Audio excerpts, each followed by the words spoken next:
നമസ്കാരം. ജീവിത പ്രശ്നങ്ങൾ നേരിടുന്നവരും ക്ഷേത്രത്തിൽ പോകാൻ കഴിയാത്തവരും മറ്റ് മതസ്ഥരായിട്ടുള്ളവരും പേരും നാളും ഞങ്ങളുടെ കമൻറ്റ് ബോക്സിൽ രേഖപ്പെടുത്തിയാൽ ഞങ്ങളുടെ പ്രാർത്ഥനാ വേളയിൽ അതുകൂടി ഉൾപ്പെടുത്തുന്നതായിരിക്കും. അതുപോലെ തന്നെ ജാതക പരിശോധന ആവശ്യമായവർ താഴെ കാണുന്ന വാട്സാപ്പ് നമ്പറിൽ മെസ്സേജായി അയയ്ക്കുക, നേരിട്ട് വിളിക്കാതെ ഇരിക്കുക. ജാതക പരിശോധന നടത്തി ഭാഗ്യദായകമായ യന്ത്രങ്ങൾ നിർദ്ദേശിക്കുന്നു. ഭാഗ്യത്തിനും നേട്ടങ്ങൾക്കുമായി സുദർശന യന്ത്രം, ധനത്തിനും സമൃദ്ധിക്കുമായി ധനലക്ഷ്മി യന്ത്രം, വശ്യത്തിനായി ബാണേശി, അതുപോലെ തന്നെ ഗ്രഹസ്ഥാനങ്ങളുടെ ദോഷത്തെ പരിഹരിക്കുന്നതിനായിട്ട് നവഗ്രഹ യന്ത്രം, കുജരാഹുകേതു ദോഷങ്ങൾക്കായുള്ള യന്ത്രങ്ങളും തയ്യാർ ചെയ്തു നൽകുന്നു. യന്ത്രങ്ങൾ ആവശ്യമായുള്ളവർ ഞങ്ങളുടെ ചാനലുമായി ബന്ധപ്പെടുക.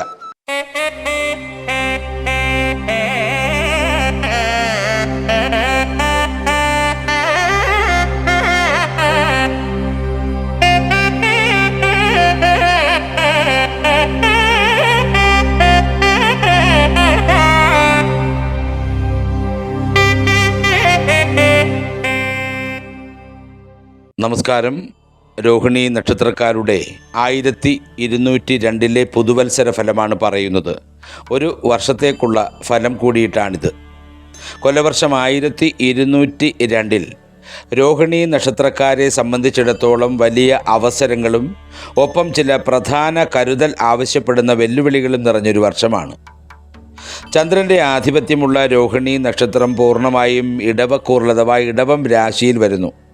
സൗന്ദര്യം, ആകർഷകത്വം, സർഗാത്മകത എന്നിവയുടെ പ്രതീകമായ രോഹിണി നക്ഷത്രക്കാർക്ക് വ്യാഴത്തിൻ്റെയും ശനിയുടെയും രാഹുകേതുക്കളുടെയും ചാരഫലങ്ങൾ ജീവിതത്തിൻ്റെ വിവിധ മേഖലകളിൽ കാര്യമായ സ്വാധീനം ചെലുത്തും എന്നുള്ളതാണ്. രോഹിണി നക്ഷത്രത്തിൻ്റെ സാമ്പത്തിക നിലയും ധനയോഗവും ആദ്യം നമുക്ക് പരിശോധിക്കാം. ഗുണപരമായ ഫലങ്ങൾ. വർഷത്തിൻ്റെ ഭൂരിഭാഗവും സാമ്പത്തിക രംഗത്ത് പുരോഗതിയുടെ കാറ്റുവീശും. മുൻകാലങ്ങളിൽ നടത്തിയ നിക്ഷേപങ്ങളിൽ നിന്നോ ബിസിനസ്സിൽ നിന്നോ മികച്ച ലാഭം കൊയ്യാനാകും. തടസ്സപ്പെട്ടു കിടന്നിരുന്ന പല ധനവരവുകളും തിരികെ ലഭിക്കും. ഭൂമി, വീട്, വാഹനം, സ്വർണ്ണാഭരണങ്ങൾ എന്നിവ വാങ്ങാനോ പുതിയ നിക്ഷേപങ്ങൾ നടത്താനോ അനുകൂലമായ അവസരങ്ങൾ വന്നു ചേരുന്ന വർഷമാണിത്. വായ്പകൾക്കായി ശ്രമിക്കുന്നവർക്ക് അനുകൂലമായ മറുപടി ലഭിക്കും എന്നുള്ളതും അറിയാനുള്ളതാണ്. ഇനി സാമ്പത്തിക നിലയിലും ധനയോഗത്തിലുമുള്ള ദോഷപരമായ ഫലങ്ങൾ. അത് കാരണം ഇടവക്കൂറുകാർക്ക് കണ്ടകശനിയുടെ സ്വാധീനം വരുന്നത് നിമിത്തം അപ്രതീക്ഷിതമായ ചെലവുകളും കുടുംബപരമായ ആവശ്യങ്ങൾക്കായുള്ള വലിയ ധനച്ചെലവുകളും ഉണ്ടാകാം. ബിസിനസ്സിലോ അതുപോലെ തന്നെ റിസ്ക് കൂടിയ കാര്യങ്ങളിലോ പണം നിക്ഷേപിക്കുമ്പോൾ കടുത്ത കരുതൽ ആവശ്യമാണ്. ബന്ധുക്കൾക്കോ സുഹൃത്തുക്കൾക്കോ വലിയ തുക കടം നൽകുന്നതും ജാമ്യം നിൽക്കുന്നതും വഞ്ചിക്കപ്പെടുവാൻ ഇടയാകുന്ന സാഹചര്യമുണ്ടാവും. ഇനി രോഹിണി നക്ഷത്രക്കാരുടെ തൊഴിലും ഔദ്യോഗിക ജീവിതത്തെക്കുറിച്ചും വിലയിരുത്താം.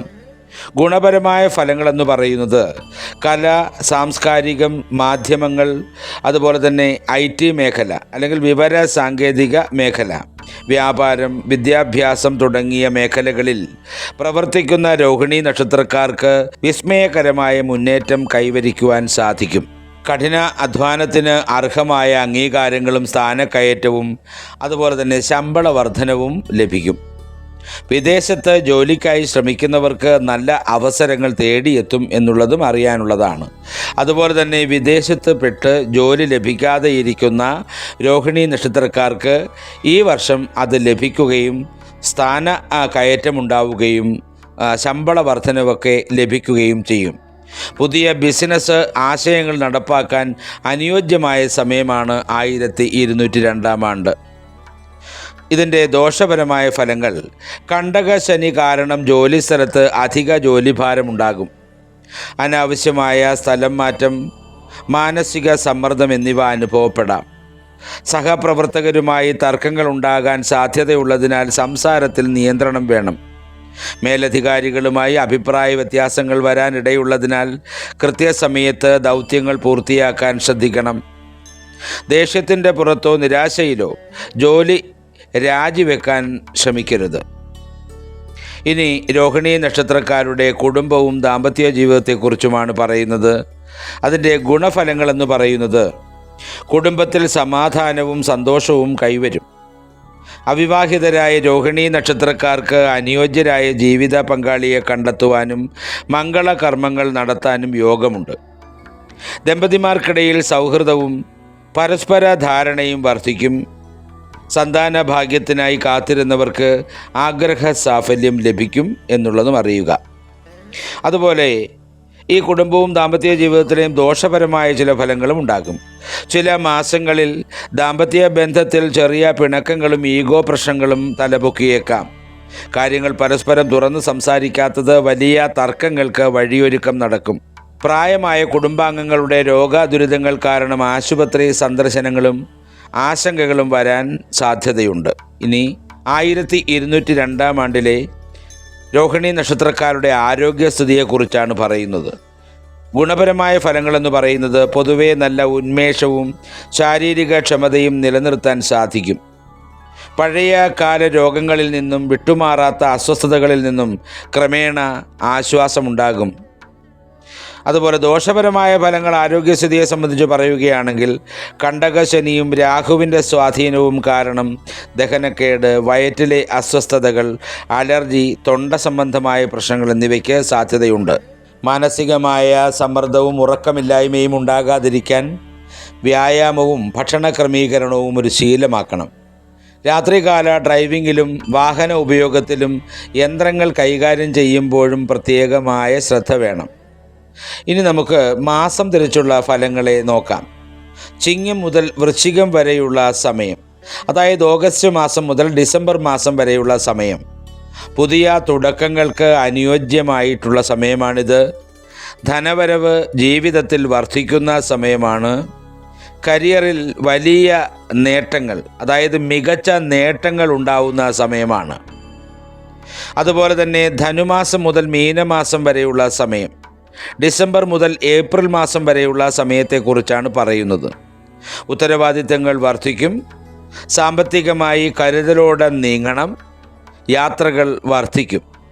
വളരെ ശ്രദ്ധയോടെ മുന്നോട്ട് നീങ്ങേണ്ടുന്ന സമയമാണ് ധനു മാസം മുതൽ മീനമാസം വരെയുള്ള സമയം. അടുത്തത് മേടം മുതൽ കർക്കിടകം വരെയുള്ള സമയമാണ്. ഏപ്രിൽ മാസം മുതൽ ഓഗസ്റ്റ് മാസം വരെയുള്ള സമയം. വ്യാഴത്തിൻ്റെ അനുകൂലമായ സ്ഥിതി കാരണം വലിയ ആശ്വാസവും ഭാഗ്യ അനുഭവങ്ങളും സമ്മാനിക്കും. വിദേശ യോഗവും ആഗ്രഹ സാഫല്യവും കാണുന്നുണ്ട് എന്നുള്ളതാണ്. തീർച്ചയായും മേടം മുതൽ കർക്കിടകം വരെയുള്ള സമയം നല്ല സമയമാണ്. ഇനി പ്രധാന ദോഷ പരിഹാരങ്ങളാണ് പറയുന്നത്. നമ്മൾ ഓരോ കാര്യങ്ങൾ എടുക്കുമ്പോഴും അതിൻ്റെ ദോഷവശങ്ങളും ഗുണവശങ്ങളും ചിന്തനം ചെയ്ത് പറയുന്നു. എന്നാൽ ആ ദോഷവശങ്ങളെ പരിഹരിക്കുന്നതിനായിട്ട് ചന്ദ്രപ്രീതി വരുത്തണം. അതായത് തിങ്കളാഴ്ച വ്രതം അനുഷ്ഠിച്ചാൽ ഏറ്റവും നന്നായിരിക്കും. തിങ്കളാഴ്ചകളിൽ ശിവക്ഷേത്ര ദർശനം നടത്തി ധാര, കൂവളമാല എന്നിവ വഴിപാടായി നടത്തുന്നതും 108 പ്രാവശ്യം ഓം നമഃശിവായ ജപിക്കുന്നതും ചന്ദ്രദോഷങ്ങളെ അകറ്റും. അതുപോലെ തന്നെ വിഷ്ണു സഹസ്രനാമം ജപിക്കുക. വ്യാഴാഴ്ചകളിലും രോഹിണി നക്ഷത്ര നാളുകളിലും വിഷ്ണു ക്ഷേത്ര ദർശനം നടത്തി വിഷ്ണു സഹസ്രനാമം ജപിക്കുന്നത് എല്ലാ തടസ്സങ്ങളും നീക്കി കാര്യവിജയം നൽകുന്നതിന് സാധ്യമാകും. അതുപോലെ തന്നെ ശനീശ്വര ശാന്തി കണ്ടെത്തണം. കണ്ടകശനി ദോഷശാന്തിക്കായിട്ട് ശനിയാഴ്ചകളിൽ എള്ളുതിരി കത്തിക്കുന്നതും അതുപോലെ തന്നെ നീരാജന വഴിപാട് സമർപ്പിക്കുന്നതും എള്ളുപായസം ശാസ്ത്രക്ഷേത്രത്തിൽ നടത്തുന്നതുമൊക്കെ പരിഹാരമാണ്. ഹനുമാൻ ചാലീസ ജപിക്കുന്നതും അത്യന്തം ഗുണകരമായിട്ടുള്ള കാര്യം തന്നെയാണ്. അതുപോലെ തന്നെ ഈ വർഷത്തെ പൊതുവായ ചില കാര്യങ്ങൾ കൂടി പറയാം. ചികിത്സയിൽ അസുഖത്തിന് കാര്യമായ പുരോഗതി ഉണ്ടാവും. സന്താനത്തിൻ്റെ കാര്യത്തിൽ മനഃശാന്തി ഉണ്ടാവും. വിദേശത്ത് കഴിയുന്ന ഉറ്റവർ വിഷമങ്ങളിൽ നിന്നും കരകയറും. പൊതുരംഗത്ത് ആദരവിന് പാത്രീഭൂതമാകും. ഉദ്യോഗക്കയറ്റം, സ്ഥാനചലനം എന്നിവ സംഭവിക്കും. മാതാവിൻ്റെ ആരോഗ്യസ്ഥിതി മോശമാവും. പ്രണയത്തിൽ പുരോഗതി ഉണ്ടാവും. അതുപോലെ തന്നെ വായ്പയായി നൽകിയ പണം പലിശ സഹിതം അപ്രതീക്ഷിതമായി തിരിച്ചു കിട്ടും. ബന്ധുക്കൾ കാര്യമില്ലാതെ അനവസരത്തിൽ കുറ്റപ്പെടുത്തും, മാനസികമായും സാമ്പത്തികമായും ഉപദ്രവിക്കാൻ ശ്രമിക്കും എന്നുള്ളതാണ്. അതുപോലെ സന്താനത്തിൻ്റെ ജോലിക്കാര്യത്തിൽ തീരുമാനം വൈകുന്നത് മനോവിഷമം സൃഷ്ടിക്കുമെന്നുള്ളതാണ്. പിണങ്ങി കഴിഞ്ഞിരുന്നവരുമായി രമ്യതയിലെത്തും. ഗൃഹത്തിൽ മംഗളകർമ്മങ്ങൾക്കുള്ള ഒരുക്കമുണ്ടാകും. ഒഴിവാക്കാനാകാത്ത ചടങ്ങുകളിൽ പങ്കുചേരേണ്ടി വരും. കരാർ ഏർപ്പാടുകളിൽ ലാഭം കുറയും. അപവാദങ്ങളും വിവാദങ്ങളും ഭയപ്പെടണം. വിലപിടിപ്പുള്ള ചില സാധനങ്ങൾ നഷ്ടപ്പെടാനിടയുണ്ട്. മനസ്സ് എപ്പോഴും ചിന്താകുലമായിരിക്കും. അതുപോലെ തന്നെ കുടുംബ പ്രതിസന്ധി തരണം ചെയ്യാൻ ഉറ്റവരുടെ സഹകരണം ലഭിക്കും. സ്ത്രീകൾ മുഖേന നേട്ടമുണ്ടാകും. അവരുടെ സഹകരണത്തോടെ വാദ സംബന്ധമായ അസുഖങ്ങൾ വരാനിടയുണ്ട്, അതായത് ഒഴിവാക്കണം. അതുപോലെ തന്നെ സംഘാടക മികവിനാൽ മറ്റുള്ളവരുടെ പ്രശംസ നേടും. മനസ്സിന് ഉണർവും ഉന്മേഷവും ലഭിക്കും. മനോഗതിക്കനുസരിച്ച് പ്രവർത്തിക്കും. വീടോ വാഹനമോ വാങ്ങാനിടയുണ്ട്. ബിസിനസ്സുകാർക്ക് നികുതി പ്രശ്നങ്ങൾ നേരിടാനുള്ള ചാൻസ് കാണുന്നു. ശാരീരിക ആരോഗ്യം പ്രത്യേകം ശ്രദ്ധിക്കുന്ന സമയമായിരിക്കും. ഉദ്യോഗസ്ഥർക്ക് കൂടുതൽ ചുമതലകൾ വഹിക്കേണ്ടതായി വരും.